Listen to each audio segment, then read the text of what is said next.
त्यांच्या व्यथा तुमच्यासमोर मांडलेल्या आहेत. पहिली लिस्ट नंतर हे लोक अपात्र झालेले आहेत. आज धारावीमधील जी मेघवाडी आहे तिकडचे सगळे स्थानिक आपण पाहताय मला भेटायला आले होते. ह्या लोकांनी अदानी समूहावर असेल महाराष्ट्र शासनावर विश्वास ठेवून सर्वे करू दिला आणि सर्वेमध्ये आपण पाहतोय पहिलीच यादीमध्ये 80% लोकांना अपात्र ठरवलं. हा समाज जो आहे मेघवाडीमध्ये राहणारा जवळपास 150 वर्ष हा तिथे राहतोय. सगळं काही स्लम एरिया नाही आहे पण तरी देखील सर्वे केला आणि सर्वे झाल्यानंतर 80% लोकांना अपात्र ठरवून ह्यांना देवनारच्या कचऱ्याच्या ढिगाऱ्यावर पाठवणार हे अदानी, ह्याला आम्ही विरोध करणार म्हणजे करणारच. मुंबई ही निगोशिएबल नाही आहे. मुंबईसाठी धारावीसाठी आम्ही लढत राहू आणि कुठच्याही मालकाच्या घशात हे जाऊ देणार नाही.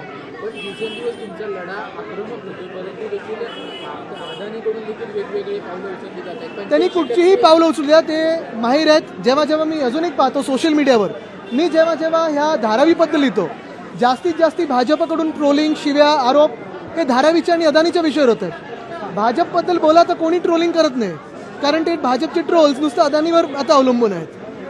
कितीही त्यांनी आक्रमक झाले तरी मुंबईसाठी आम्ही लढू आणि जिंकू. बाकी एसआरए प्रकल्पामध्ये आहे त्या जागेवर पुनर्विकास होत असतो मात्र धारावीमध्ये देवनार असेल बिलकुल मी हेच सांगत आलेलो आहे की 2 मागण्या महत्त्वाच्या आहेत ह्याच्यात. पहिलं म्हणजे पात्रता ही 2022चा कट ऑफ ठेवावी आणि दुसरं म्हणजे जसं सगळीकडे एसआरएमध्ये इन सिटू रिडेव्हलपमेंट होते तिकडच्या तिकडेच त्यांना घरं मिळतात, तिकडच्या तिकडेच त्यांना घरं मिळाली पाहिजेत. कारण धारावी हा कदाचित जगातला सर्वात मोठा जमीन घोटाळा असू शकतो.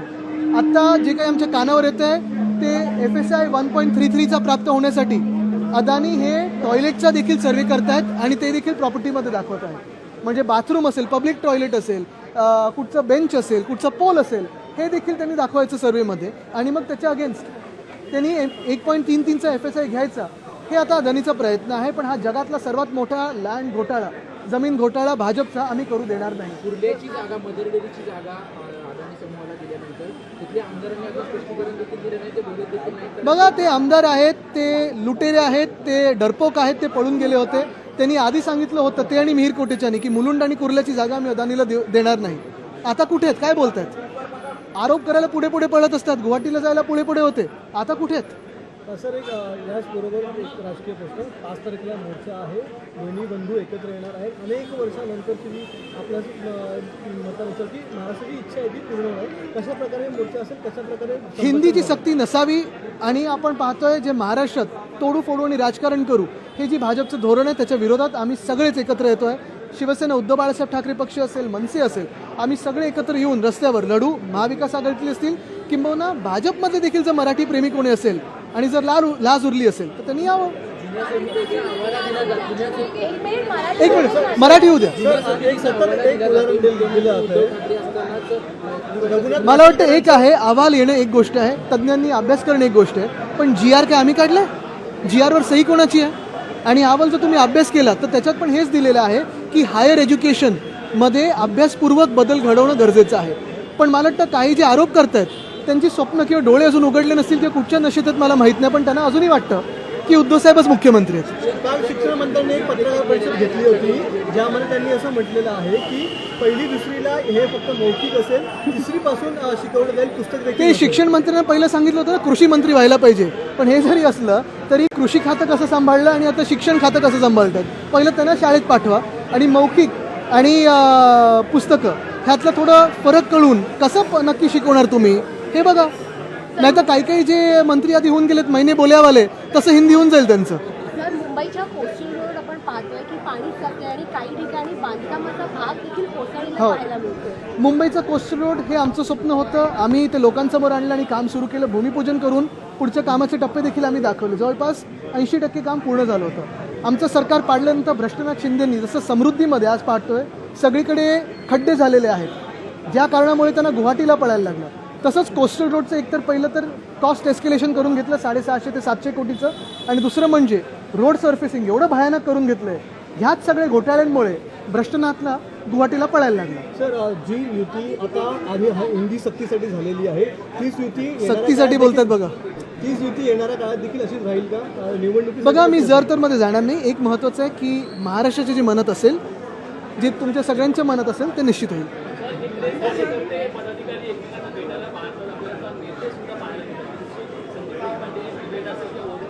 माझी भेट त्या कॉन्क्लेव्हमध्ये झाली आणि मी तसं सांगितलं की भांडण कुठचंही नाही, महत्त्वाची गोष्ट म्हणजे महाराष्ट्राचे जे म्हणत असेल ते होईल. आदित्य सर, ज्या पद्धतीने आता दोन्ही ठाकरे बंधू एकत्र आलेले पाहायला मिळतात, ते मराठीच्या मुद्द्यावरती येणाऱ्या काळात महापालिका निवडणूक आहे, तर हीच युती जी ती कायम राहू शकते का? बघा, एक महत्त्वाचं आहे की प्रत्येक गोष्टीत राजकारण पाहू नाही शकत आपण. आज खरोखर धोका आपल्या मराठीला आहे, महाराष्ट्राला आहे. ज्या प्रकारे अदानीच्या घशात मुंबई टाकण्याचा प्रयत्न होत आहे, मुंबईला मोठा धोका आहे. जी मुंबई आपल्याला लढून मिळवावी लागली तीच मुंबई फुकटात अदानीच्या घशात जे भाजप ताकद आहे त्याच्या विरोधात आम्ही रस्त्यावर उतरणार म्हणजे उतरणार आणि मुंबई कोणाच्याही मालकाच्या घशात जाऊ देणार नाही. हे छत्रपती शिवरायांच्या चरणी आम्ही वचन घेऊन उतरलेलो. ज्या पद्धतीने दोन बंधू एकत्र येण्याची चर्चा आहे, विरोधक जे सत्ताधारी आहेत त्यांच्या पायाची जमीन सरकली पाहायला मिळतात का, किंवा ते बिथरलेले आहेत का? काहीतरी गडबड तर झाली निश्चितपणे, म्हणूनच तर सगळे प्रयत्न आहेत की दोघेही एकत्र येऊ नये म्हणून. काल ज्यावेळी सर एक मिनिट सर, काल कोर कमिटीची बैठक झाली भाजपची आणि या भाजपच्या सांगितलं जातं हिंदी भाषेला विरोध होतोय, त्यामुळे मुंबईमध्ये उत्तर भारतीय मेयर होणार असं उत्तर भारतीय संघटना. बघा, एक आहे संघटन कोणाशी निगडीत आहे, भाजप सपोर्टेड आहे का हे बघा. कारण पहिल्यापासून आम्ही हेच सांगितलेलं आहे की कुठच्याही भाषेला विरोध नाही आहे, पण कुठच्याही भाषेची जर सक्ती होत असेल तर ती आम्ही तोडू मोडू. कोणालाही ते सक्ती करता येणार नाही. आणि पहिलीच्या विद्यार्थ्यांवर तुम्ही खरोखर 3 भाषा लादू इच्छित आहात का, हे थोडं तरी अक्कल थोडी तरी लोकांनी वापरावी, ते जे कोणी वापरतात आता ते. काल भाजपच्या कोर कमिटीची बैठक झाली आणि त्या बैठकीमध्ये सर एक मराठी शेवटचं सर, क्लियर कहा है कि हिंदी की कोई सक्ती नहीं है, जबकि मराठी की सक्ती कही गई है. हिंदी अनिवार्य है कि नहीं, ये जीआर पढ़े आप, क्योंकि जीआर में जो भाषा बदलती जा रही है शायद मंत्री महोदय को भी पता नहीं है कि वो क्या करने जा रहे हैं. शासन कैसे करना है सरकार को जानती ही नहीं है.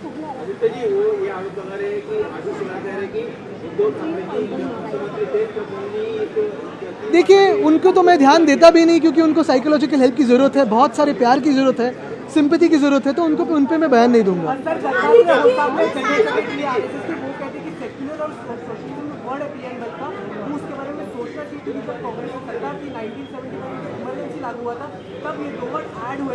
ये लक्ष्य विचलित करने के लिए है. महाराष्ट्र में जो हिंदी की सक्ति है उससे नज़र हटाने के लिए है. महाराष्ट्र में जो अदानी ज़मीन खा रहे हैं उससे नज़र हटाने के लिए.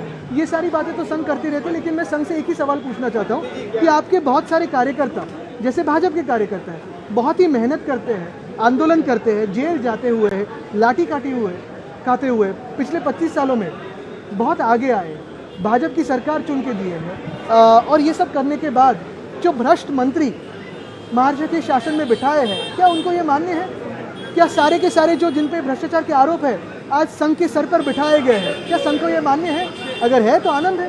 मराठी के मुद्दे पर सभी लोगों की मांग थी कि दोनों एक साथ आ जाए. अब मराठी के मुद्दे पर, मराठी भाषा के मुद्दे पर अब दोनों आप यार और एक साथ आ रहे हैं, एक ही मोर्चा निकालने वाले हैं, बाकी और भी लोग रहेंगे, क्या कहेंगे? हमारी तो यही इच्छा है कि जो भी महाराष्ट्र प्रेमी है, मराठी प्रेमी है, साथ में है. आदित्यजी, गुलाबराव पाटलांनी काल एक भयंकर स्टेटमेंट केलं की तुम्ही जे काय खाताय, जे काय कपडे हे करताय ते आमच्यामुळं आणि आम्हीच देतो. लोणीकरांनी सांगितलं. लोणीकर बबनराव गुलाबराव पाटीलनी नाही सांगितलं, ते लोणीकरांनी सांगितलं. लोणीकर भाजपचे नेते. बरोबर आहे. आणि हेच मस्ती ते दाखवतात सगळीकडे, कारण ह्याचं एकच कारण आहे, जनतेतून निवडून नाही आलेत, निवडणूक आयोगाच्या आशीर्वादाने आले. एक महत्वाचं हम एक विषय पे साथ में आए हैं और महाराष्ट्र की एकता दिखेगी. सर, काल भाजपच्या कोर कमिटीची बैठक झाली ज्यामध्ये देवेंद्र फडणवीस यांनी आदेश दिलेले आहेत की सगळ्याच ठिकाणी आपण महायुती म्हणूनच लढणार आहोत. तर काय वाटतं, 2 भाऊ एकत्र येतात याचा परिणाम हा दिसतो? मला वाटतं एक आहे निश्चितपणे की जेव्हा महाराष्ट्र एकत्र येतो तेव्हा भाजपचं जे राजकारण आहे, महाराष्ट्राला तोडाफोड आणि राज्य करा, ते फेल होईल हे आता त्यांना कळायला लागेल. धन्यवाद. लोकशाही मराठी ऐका, पहा, जागरूक रहा.